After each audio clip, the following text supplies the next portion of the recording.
चलो जी शुरू करते हैं। बोलो एक्सरसाइज 0 में डाउट्स बोलो। 2 डाउट्स ही हैं, बहुत बढ़िया है। बता दो कौन कौन से। एक्सरसाइज 0 में लेंस मेकर फॉर्मूला पार्ट कौन कौन से थे? अच्छा जी भी था ना। हाँ ठीक है, जी पार्ट में बोलो पहले। Okay okay, refraction at curve surfaces. Question number 1 2 3। Question number 1। हाँ भाई, दीप कमल पाल सिंह सिद्धू। अरे इंसिडेंट, एंगल ऑफ इंसिडेंस रखा, म्यू रखा है, तो एंगल ऑफ रिफ्रैक्शन आ जाएगा। हाँ जी हाँ सर, भाई 30 आएगा। हाँ जी सर, 30 अनमिट हो जा, आएगा। जरा अनमिट हो जा, फटा ऊंची बोल रहे थोड़ा जा। हाँ जी सर, रिफ्रैक्शन वाला एंगल कढ़िया ਸੀਗਾ, ਉਹ 30 आया ਸੀਗਾ मेरा। तो फिर अगे फिर रह गया। ਸਰ ਉਸ ਤੋਂ ਬਾਅਦ ਸਰ ਉਹਦੇ ਮਤਲਬ ਸਰਫੇਸ ਤੇ ਫਾਈਂਡ ਕਰ ਲਿਆ, 60 ਹੋ ਗਿਆ ਤੇ ਪਿੱਛੇ आवाज आंसर किधर 90 गई ਦਿੱਤਾ तेरी? ਹੋਇਆ। एक मिनट रुक जा। आवाज थोड़ा ऊंची बोल। ਸਰ एंगल 30 ਕੱਢ ਲਿਆ ਸੀਗਾ ਰਿਫਰੈਕਸ਼ਨ ਵਾਲਾ, ਉਸ ਤੋਂ ਬਾਅਦ बिल्कुल ਸਰਫੇਸ ਤੇ ਉਹਨੂੰ ਡਬਲ ਕਰਤਾ ਸੀਗਾ ਕਿਉਂਕਿ ਉਹ ਇਕੁਅਲ ਹੋਣਗੇ। ਸਰ ਪਰ ਉਹਦੇ ਨਾਲ ਮਤਲਬ ਉਹਦੇ ਨਾਲ 60 ਐਂਗਲ ਆ ਗਿਆ, ਬਟ ਪਿੱਛੇ 90 ਦਿੱਤਾ ਹੋਇਆ। अच्छा, इथे एंगल ऑफ इंसिडेंस इथों आया रे। This is the angle of, this is normal, this is angle of incidence which is 60।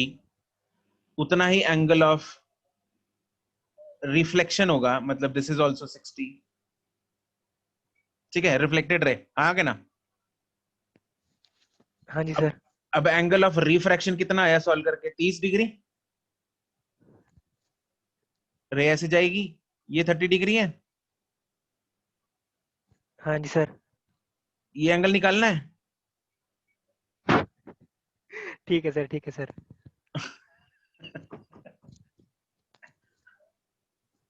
ठीक है। Question number 2। A mark on the surface of a glass sphere is viewed from diametrically opposite position. It appears to be at a distance of 10 centimeter from the actual position.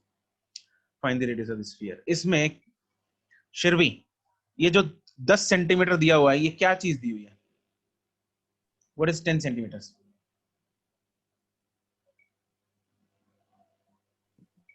Sir, V. No, this is not V.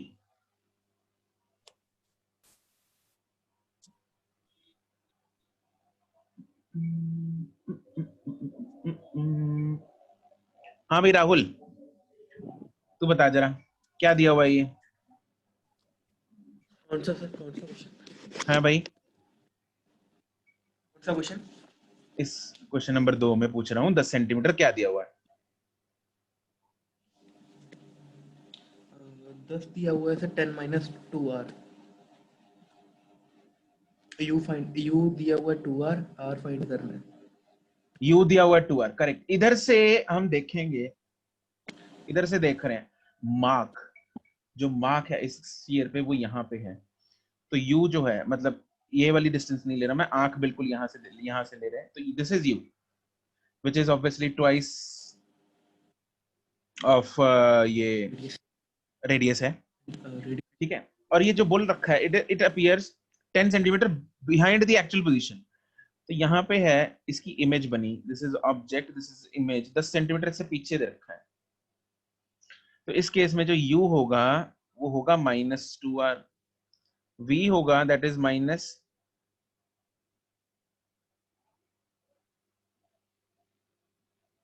v क्या होगा? 10-2r। 10 - 2r। हाँ अच्छा एक बात, image जो है वो इधर बनेगी या इधर बनेगी, कहाँ बनेगी वो भी जानना पड़ेगा हमें। पहले थोड़ी बड़ी डायग्राम बनाते हैं, फोटो थोड़ी बड़ी बनाते हैं। This is principal axis, object यहाँ पे है, ये इसका सेंटर है। तो यहाँ पे मान लो ये नॉर्मल हमने बनाई, इस पॉइंट पे रिफ्रैक्शन कराते हैं, रे इधर से चली यहाँ पे, it will bend, it will bend away from the normal towards the normal, away away from the normal, सही बात है, away from the normal। तो क्या लगेगा, क्या प्रतीत होगा कि एक्चुअली में रे यहां से आ रही है, विच इज 10 सेंटीमीटर पीछे, ये है 2r, तो इसलिए जो u है वो हो जाएगा -2r, जो v है वो हो जाएगा -10 + 2r। बात समझ में आई? ठीक है, अब इसमें जो μ1 जो फॉर्मूले वाला μ1 है वो कितना होगा, ये 3/2 है, ये 1 है। μ1 की वैल्यू क्या होगी, μ1 की वैल्यू जल्दी बता दो। 1.5 1.5। इंसिडेंट रे का जो मीडियम का रिफ्रैक्टिव इंडेक्स है वो 3.2 है, 3/2 है, 1.5 है। एंड μ2 रिफ्रैक्शन के बाद रे एयर में घुस गई, उसका रिफ्रैक्टिव इंडेक्स 1 है, तो μ2 हो जाएगा 1। These are the 4 values.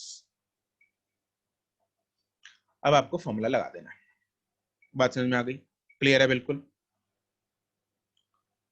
ठीक है, तो फोटो बना के थोड़ा काम है जो आसान हो जाता है, तो इसलिए फोटो बना लिया करो। सर यहाँ पर u -2r कैसे आया, -r नहीं होना चाहिए? ओ यार ये आ रहा है, मतलब मैंने ये 2r जो है ना यहाँ से है, इधर है ना आंख, यहाँ तक है। वैसे हम सेंटर से नहीं देखते होते डिस्टेंस को? बिल्कुल सरफेस से देखेंगे। सरफेस कहाँ पे रिफ्रैक्शन हो रही है, इस सरफेस पे हो रही है ना, पोल इधर है ना, पोल से देखेंगे ना यू कितने पीछे है, ऑब्जेक्ट कितना पीछे है। अच्छा ठीक है सर। है ना, और पोल से इमेज कितना पीछे है, इमेज है 10 + 2r पीछे, ऑब्जेक्ट है 2r पीछे। ये सरफेस नहीं है, इधर वाली सरफेस है जहां पे रिफ्रैक्शन हो रही है, राइट वाली, ये वाली। Okay sir.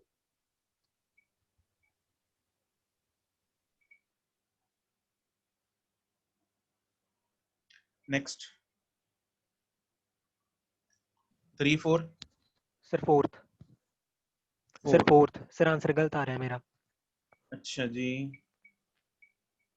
one end of the cylindrical glass is given the shape of a concave refracting surface of radius situated appears 10 centimeter. An air bubble is situated in the glass rod at a point on the axis such that it appears to be at a distance of 10 centimeter from the surface. ठीक है, ये photo इसी की है। अच्छा जी,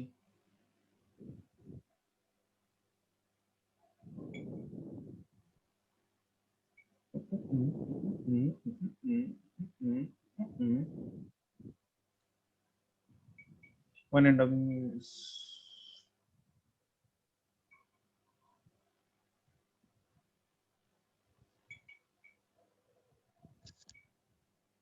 यार ये क्या रिफ्रैक्ट ऑफ रेडियस 10 सेंटीमीटर दे रखा है।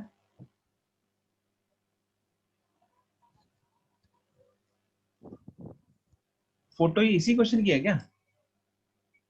नहीं सर, मैं इस डायग्राम तो नहीं कीता सर, मैं आप बना के कीता से। क्या गड़बड़ चल रही है, ये फोटो मैच ही नहीं हो रही क्वेश्चन से, है ना। थर्ड क्वेश्चन की है क्या फोटो? डायग्राम तो गलत है सर। डायग्राम थर्ड क्वेश्चन की लग रही है मेरे को, है ना, डिस्टेंस ऑफ 3 सेंटीमीटर। नहीं पता नहीं क्या चल रहा है। हाँ हाँ, डायग्राम थर्ड क्वेश्चन की है यार। अबे यार ऊपर करो यार इसको, क्या कर रहे हो? ये डायग्राम तो थर्ड क्वेश्चन की है। अच्छा, तो अपने को फोटो बनानी है। One end of the cylindrical glass बनाते हैं। सिलेंड्रिकल ग्लास का वन एंड है is given the shape of concave refracting surface of radius। अच्छा, रेडियस ROC में दे रखा है। Air bubble is situated in दी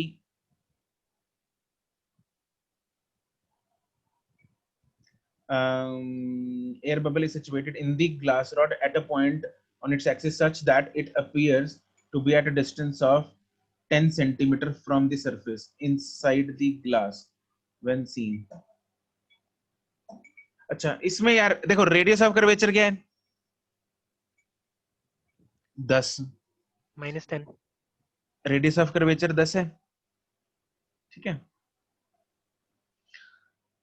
और अपीयर भी कहाँ हो रहा है 10 पे ही, अपीयर भी कहाँ हो रहा है 10 पे, ऑब्जेक्ट कहाँ पड़ा है 10 पे, तो एक्चुअल अपीयर कहाँ हो रहा है यहाँ पे। अगर यहाँ पे ऑब्जेक्ट अपीयर हो रहा है मतलब अगर यहाँ पे सपोज ऑब्जेक्ट जो रे सेंटर ऑफ कर्वेचर से निकलती है वो तो बिल्कुल ऐसी चली जाती है सीधा, हाँ के ना, जो रे सेंटर ऑफ कर्वेचर से निकलती है वो तो सीधा ही चली जाती है, तो जहां पे है वहीं पे इमेज, जहां पे ऑब्जेक्ट है वहीं पे इमेज बनेगी, जहां पे ऑब्जेक्ट है वहीं पे इमेज बन जाएगी, राइट। तो इसलिए एक्चुअल लोकेशन भी यही आनी चाहिए एयर बबल की 10 सेंटीमीटर, क्योंकि रेडियस ऑफ कर्वेचर भी 10 सेंटीमीटर है, it appears to be at 10 centimetre, ठीक है। अगर सर यहाँ पीछे पे 30 देता है। पीछे 30 देता है, हाँ जी सर। फिर तो यार ये गड़बड़ है, फिर इसका सरफेस ऐसा होगा, इट शुड बी मेंशन्ड कि कनकेव रिफ्रैक्टिंग सरफेस भाई किधर से है, फिर ये ऐसा होगा,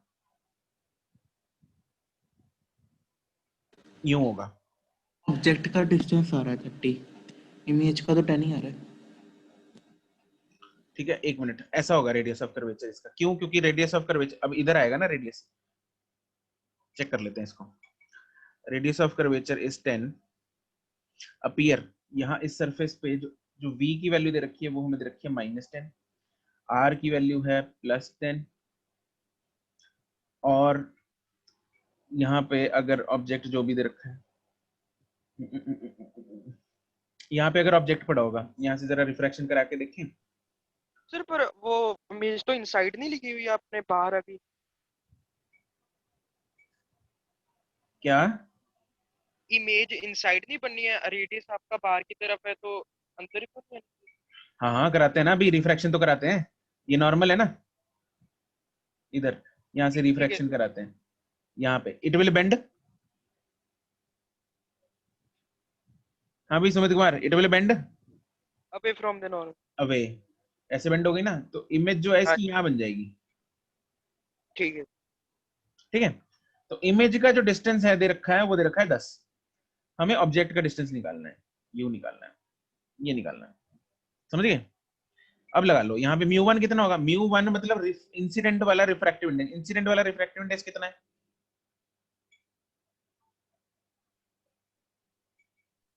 फिर वन। क्लास वाला है, ग्लास वाला आएगा करेक्ट, और μ2 कितना आएगा 1, बाहर वाला। ठीक है। अब मेरे पास सब कुछ है, यू निकालना है, यू निकल आएगा, यहाँ से आ जाएगा -30 हमारा आंसर। सर वो आपको पता कैसे लगा भी उसकी अंदर को शेप होनी चाहिए कनकेव या हाँ वो बाहर? यहाँ पे एक्चुअली यार मेंशन्ड होना चाहिए वैसे तो, one end of the cylindrical glass फिर सर ना इन लिखा हुआ, फिर पता करते हैं शेप बता of a concave refracting surface. अच्छा अच्छा गिवन है यार, ये पहले मैंने ध्यान से नहीं पढ़ा, ये ग्लास रॉड है ना, अगर सिंपल ग्लास रॉड ऐसे होती है, ये सीधी होती है ऐसे, this is the glass rod, हाँ जी सर। ठीक है, ग्लास की एक रॉड है, उसको कनकेव शेप दे रखी है, तो कनकेव शेप तो ऐसी ही देंगे ना उसको, अपने को कनकेव शेप तो ऐसी देनी पड़ेगी ना उसको, this is the actual shape, right. अगर ये ग्लास रॉड ऐसे होती, ऐसे शेप दिया होता, तो this is a convex shape, right. तो ये थोड़ा सा आपको ध्यान देना पड़ेगा, यहाँ पे कनकेव है तो मतलब ऐसा होगा, मैंने पहले कन्वेक्स, ये एक्चुअली कन्वेक्स शेप है, कन्वेक्स है, ये कनकेव है, राइट। तो पहले मैंने उल्टा बना दिया था, गॉट इट।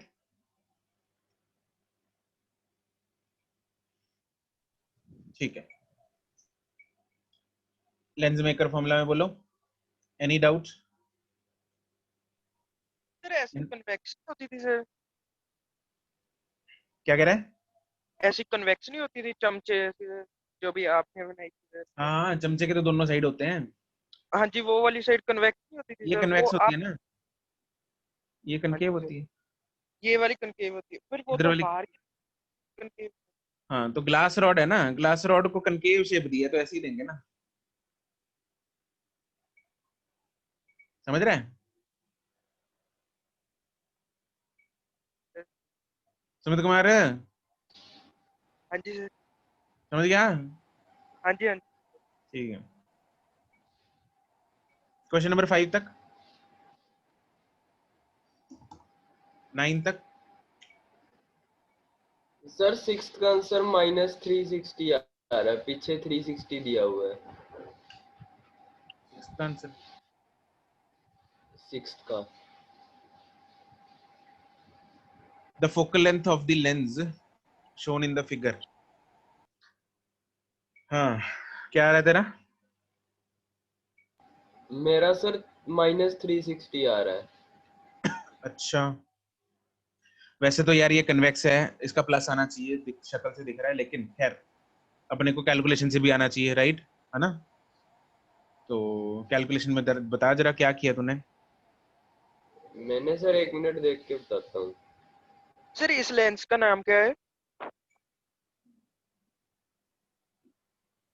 सर? हाँ, सर इस लेंस को क्या कहते हैं this is convex lens. Sir? उसकी तरफ दोनों तरफ दूसरी तरफ मतलब सेम टाइप के नहीं होते दोनों तरफ, इसके दोनों तरफ इनवर्ड को सर स्फीयर बनता है। हाँ, उसको बाई कन्वेक्स लेंस बोलते हैं, जो दोनों तरफ से गोल सा होता है, ठीक है। इसको ऐसे कुछ स्पेसिफिक नाम नहीं है, होता कन्वर्जिंग ही है ये भी। सर मैंने 1/40 -1/60 की है। 1/40 कौन से पार्ट की बात कर रहा है वैसे तू? कौन सा, ABC? सिक्स्थ का सर। हाँ, क्या लिया था सराउंडिंग का? 1.5 वाले में। 1.5, okay. 1/f is equal to 1 नहीं 2/1.5 -1, है ना? यही है। Yes sir. हाँ, उसके 1 बाय बाद कौन सा आर पहले आएगा, मतलब जो ROC 40 सेंटीमीटर वाला पहले आएगा कि 60 सेंटीमीटर वाला पहले आएगा, ये कंफ्यूजन है मुझे। अच्छा, हाँ भाई, कौन सा पहले आएगा करण?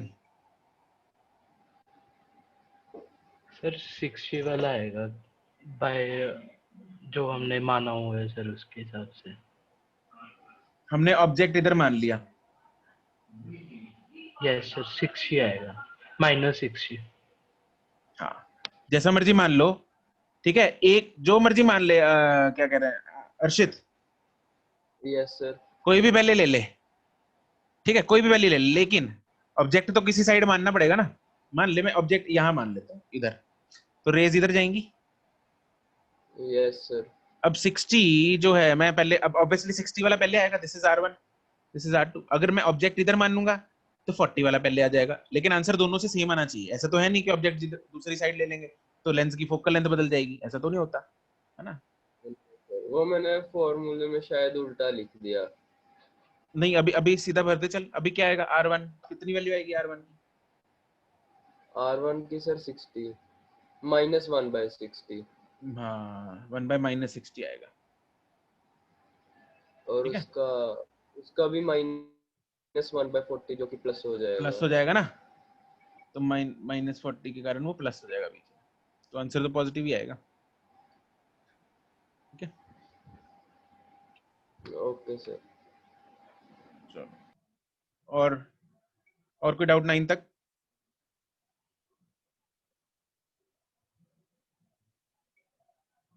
Done, okay. 8, jasmine, power of the convex lens in air, power of the convex. Jasmine unmute करो। हाँ जी सर। हाँ, बोलो क्या किया इसमें?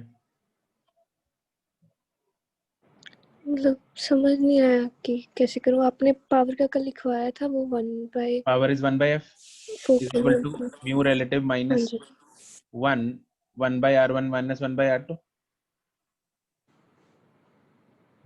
ओके।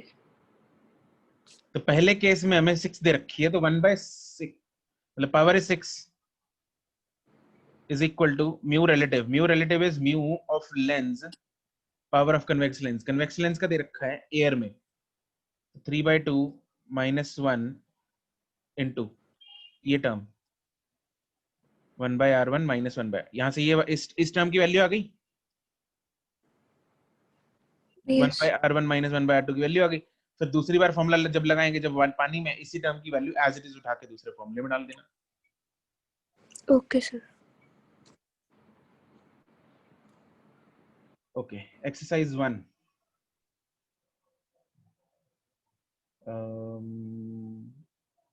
पेज नंबर, हाँ, जी पार्ट में डाउट। सर सेकंड में पैराक्सियल का मतलब क्या होता है? पैराक्सियल मतलब जो प्रिंसिपल एक्सिस के पैरेलल जा रही है। ठीक है sir. No doubt in 1, okay, no doubt in 1 मतलब no doubt in G part है।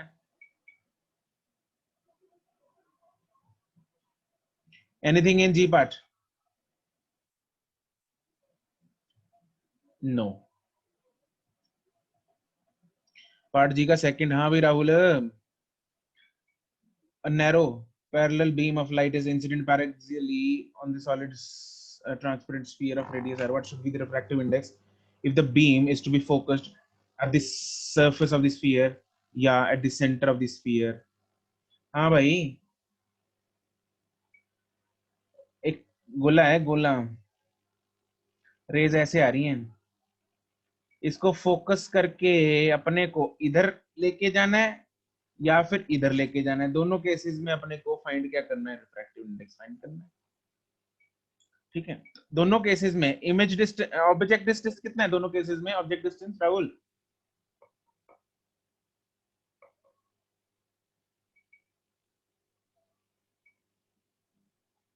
Object distance is infinity. पहले केस में इमेज डिस्टेंस 2 आ रहा है, दूसरे केस में इमेज डिस्टेंस आ रहा है। फाइंड कर लिया, समझ गया? हाँ जी। पार्ट एच में सर हम्म, सर इसके सेकंड केस में म्यू कट जाता है, मतलब जब सोल्व करते हैं इक्वेशन बनाकर। पॉसिबल ही नहीं है। हाँ जी सर, वो क्यों होता है ऐसे? मतलब उसमें म्यू की वैल्यू क्यों नहीं डिफाइन होती उसके क्योंकि सेंटर? इतना कन्वर्ज कर ही नहीं सकता वो कि वो सेंटर पे मीट करा दे।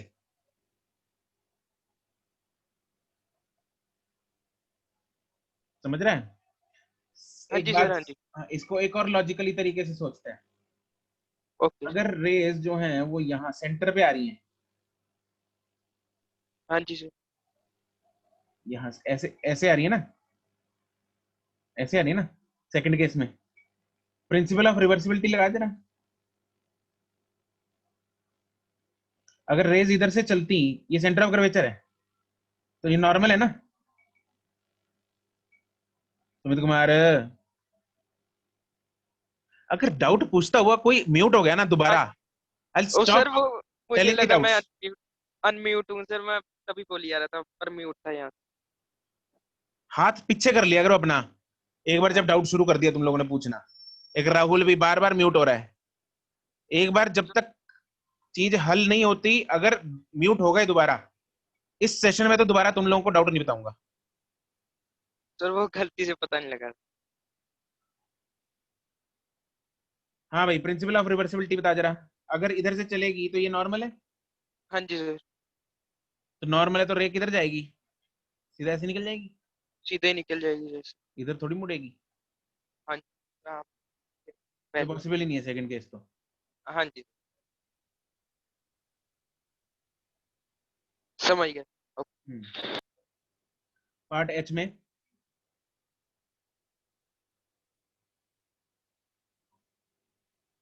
Any doubt in part H?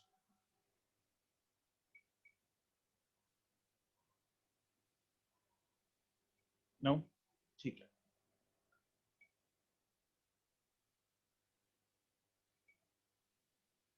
चलो।